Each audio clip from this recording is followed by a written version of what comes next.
Hi, welcome to our channel of IGNOU audiobooks, Indira Gandhi National Open University, School of Tourism and Hospitality Service Management, SOTHSM, Master's Degree, Master of Tourism Travel Management, MTTM, Semester 2, MTTM, 6 Marketing for Managers, Block-1 Marketing and its Applications. Unit 1 Introduction to Marketing, 1.1 Introduction. First of all, we welcome you to this course. Different people with different objectives would opt to learn marketing. However, marketing, as you will soon see, is important, whether you are in the marketing function or any other function of a business. Besides, marketing is a very exciting field. It requires creativity for success. Thus, you have embarked on the study of an exciting subject, which can also increase your creativity. This course has been designed primarily to develop your awareness of the marketing orientation. It is assumed that such knowledge about marketing decisions and processes will not only improve your personal competence but will also help in attaining your organization's objectives. 1.2 The meaning of marketing. Let us start by first understanding the meaning of the word marketing.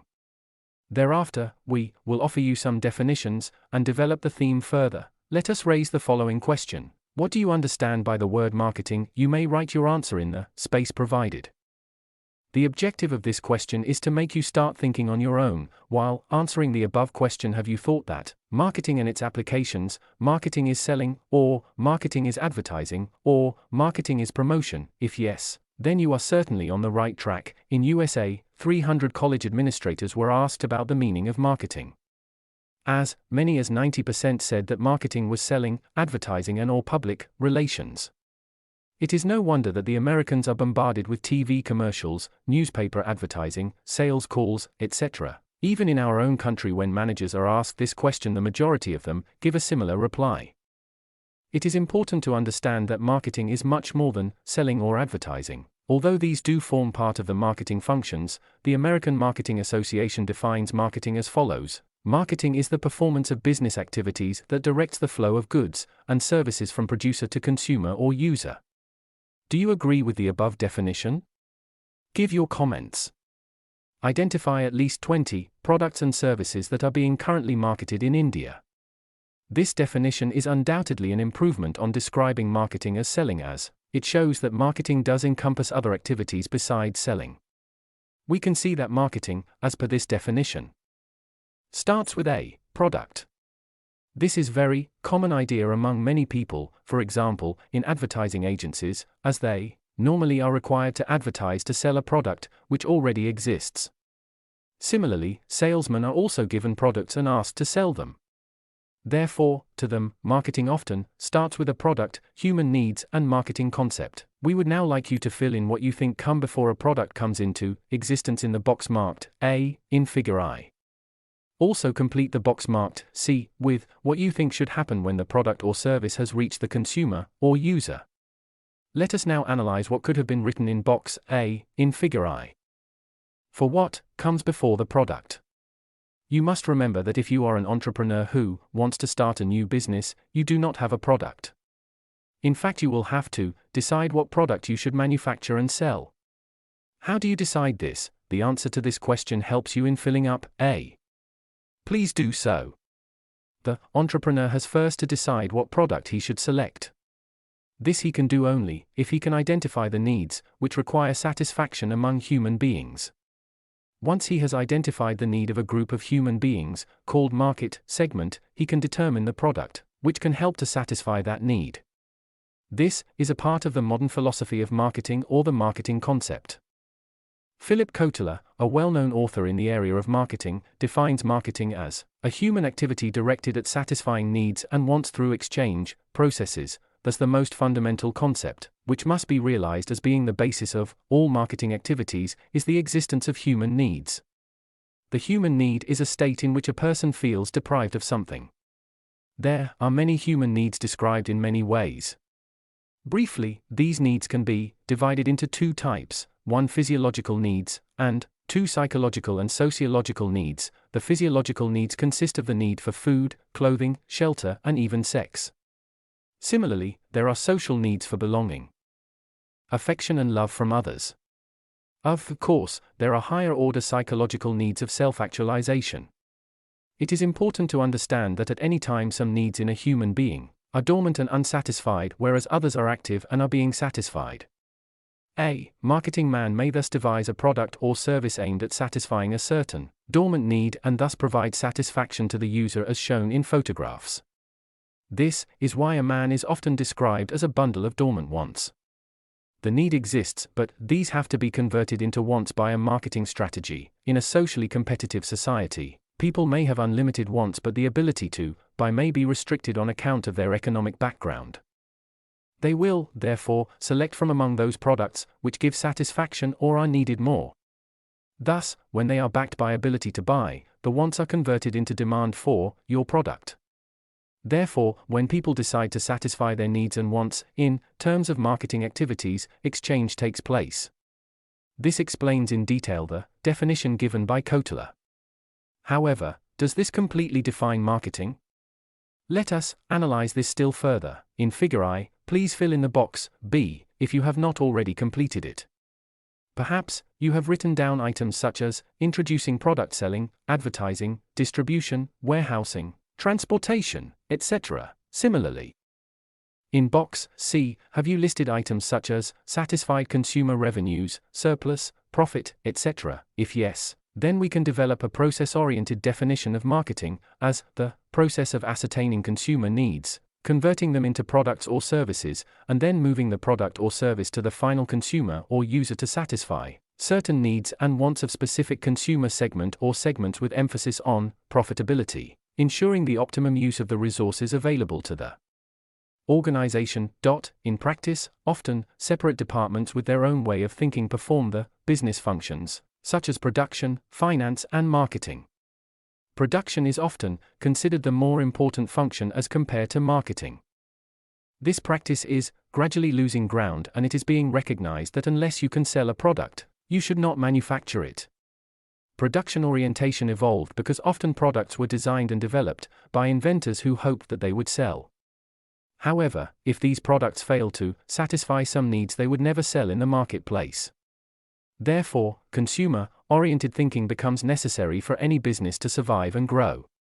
Peter Drucker stresses this by saying that marketing is so important that it is not enough to have a strong sales department entrusted with marketing. In his view, concern and responsibility for marketing must permeate all areas of the enterprises. Normally, a salesman would like to think of his activity as a selling process. When he does this, he is more concerned with handing over his product and receiving money in exchange. However, if he adopts the modern philosophy of treating it as a buying process, his job becomes easier. He puts himself in the shoes of the customer and asks the question, why should I buy this article? When he does this, he will start feeling and thinking as the customer does. His job will become smoother, as he will then know both the benefits and the disadvantages of the product or the service he is offering. This is an illustration of customer-oriented focus. 1.3 The marketing mix. Marketing is performed within a certain environment which itself is always changing. The marketing activities have, therefore, to change in consonance with environment to be continuously effective. In order to appreciate this process, it is easier to divide the marketing activities into 4 basic elements, which are together referred to as the marketing mix.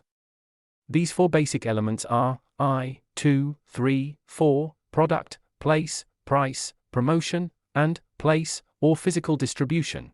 As all these 4 start with the letter P, they are, at times, referred to as the 4 Ps of the marketing mix or the 4 Ps in marketing. The word product stands for the goods or services offered by the organization. Once the needs are identified, it is necessary to plan the product and after that keep on analyzing whether the product still satisfies the needs which were originally planned for, and if not, to determine the necessary changes. You will learn this in greater detail when we talk about product strategies, about how new products are introduced, how they have to be modified in due course to continue to be successful in sales, and why marginal or non-profitable products should be removed unless they are contributing in some way to the overall benefit of the organization. Price refers to the money value that the customer has to pay. The product has to be adequately priced. This involves considerations of the profit margin, the cost, the possibility of sales at different prices, and the concept of the right price. Promotion is the aspect of selling and advertising or communicating the benefits of the product or service to the target customers or the market segment involved in order to persuade them to purchase such products or services. It includes selling through advertising as well as the sales force. Besides, a certain amount of promotion is done through special seasonal discounts, competitions, special price reductions, etc., collectively called sales promotion. Finally, physical distribution refers to the aspect of the channels of distribution through which the product has to move before it reaches the consumer. It also includes the logistics aspects of distribution such as warehousing, transportation, etc., needed for geographical distribution of the products. It is also concerned with the selection of distribution channels. The organization must decide whether it should sell through wholesalers, who buy in large quantities and sell to retailers, and then to retailers, i.e., the shopkeepers, who ultimately sell to consumers, or whether directly to the consumers. There are many ways in which a product can be moved from the producer to the consumer. The optimum method has to be determined in terms of both consumer satisfaction and profitability to the organization, or optimum use of the organization's resources.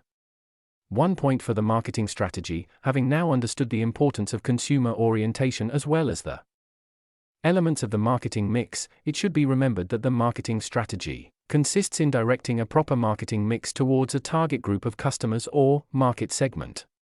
This is illustrated in Figure 2. It will be noticed that the 4 Ps are decided and directed at the consumers on the basis of proper diagnosis of firm market system arrived through the process of marketing research. This chart also gives you a bird's eye view of marketing. Let us take an illustration to show you how in practice one would go about determining the marketing activities in terms of consumer orientation. We will take a hypothetical example. As we learnt, the first step in the marketing process is the identification of the need of a group of persons or market segment. Let us presume that the need is to be more attractive to the opposite sex. In terms of this need, we can select many different types of products. The one which comes first to mind is perfumes. Therefore, let us take our product as perfumes. Let us now design our marketing strategy.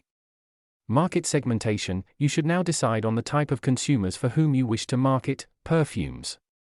Perfumes can be purchased by both men and women can purchase perfumes. Suppose you have selected women as your group of customers and removed men from your target group.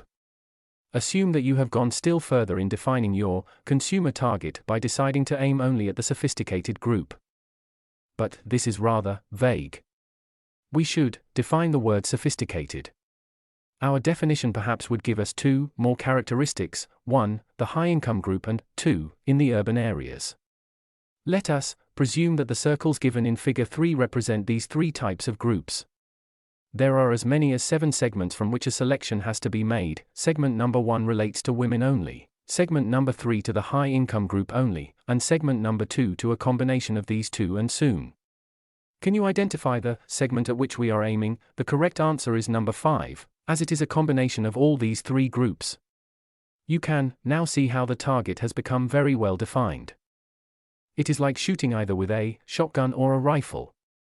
The shotgun spreads and the rifle hits the bull's eye. In marketing, we would like to define the bull's eye very carefully so that there is no scattering or wastage in our marketing effort. This is known as market segmentation.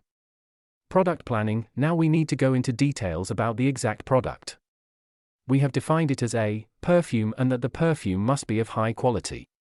Even the selection of the bottle is important. You cannot use a large bottle, even though the cost of the perfume actually may not be high. You are aiming at a sophisticated group of women. Therefore, a very small delicate bottle must be selected. The bottle would be square-looking and solid in appearance. It would create the image that it is manly to use perfumes.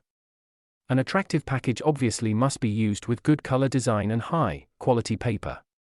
By now you may have realized perhaps that the cost of the perfume is relatively very low as compared with the beautiful bottle, the packaging and the marketing or the promotional effort, which is likely to follow. We are sure you must have selected appropriate high-quality magazines in the Indian context. What about an advertising theme?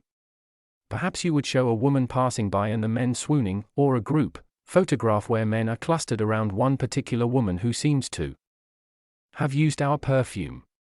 Thus exclusivity has to be built in through advertising, physical distribution. With regard to distribution, you would now have to think of adequate shops which would need to be induced to store the product, how these products would be sent to the shops and so on. Perhaps you would use exclusive shops for this purpose, such as large well-known departmental stores, which must be induced to stock your perfumes. As against this distribution system, some organizations may even decide on selling entirely through the sales force, although that would be perhaps a more expensive method. This is where discretion and creativity comes into designing of an adequate marketing mix strategy. This is what makes marketing so exciting and challenging. Pricing. Finally, the aspect of pricing has to be considered carefully. Suppose all your calculations have brought you to a total cost per unit of 6 rupees. At what price would you offer this product? Suppose the margin of profit which would satisfy you is Rs. 2. Would you offer this at 8 rupees? We are sure you must have remembered, when arriving at the final pricing figure, that the price must be high enough to appeal to this so-called sophisticated group. If the price is too low, an image might be created that by the use of this product the user would develop some skin rash or trouble. This is what is meant by the concept of the right price. The above illustration has dealt with the marketing mix very briefly, as each of these elements will be dealt with in separate units in great depth. The objective of the above illustration is to show you how these 4 Ps of marketing have to be aimed at the consumers and ultimately must result in both consumer satisfaction and profitability for the organization. Thus, starting with identification of needs requiring satisfaction, we have ended with marketing decisions. 1.5 Summary. You have now some idea of what comes under the study of marketing for managers. You have noticed that marketing is not really an activity which should be looked upon in a vacuum or in isolation. It is in essence taking a view of the whole business organization and its ultimate objectives. Concern for marketing must penetrate all areas of the enterprises. Marketing emphasizes the belief, handed down for a long time by good marketing people, that the customer is the king, and his satisfaction must be the ultimate aim of a business activity, if the business unit desires continued success over a long period of time. It is because of this that all business thinking in management must start with identification of a need of a group of likely customers or persons. This leads to identification of the type of product or service to be offered. The product or service is aimed at satisfying the needs of a group of consumers, known as customer segment or segments. This is followed by a host of decisions and activities, known as the marketing mix, directed to secure consumer satisfaction as well as profitability for the organization. Thank you. Subscribe to our channel for more updates, and we will see you with the next chapter.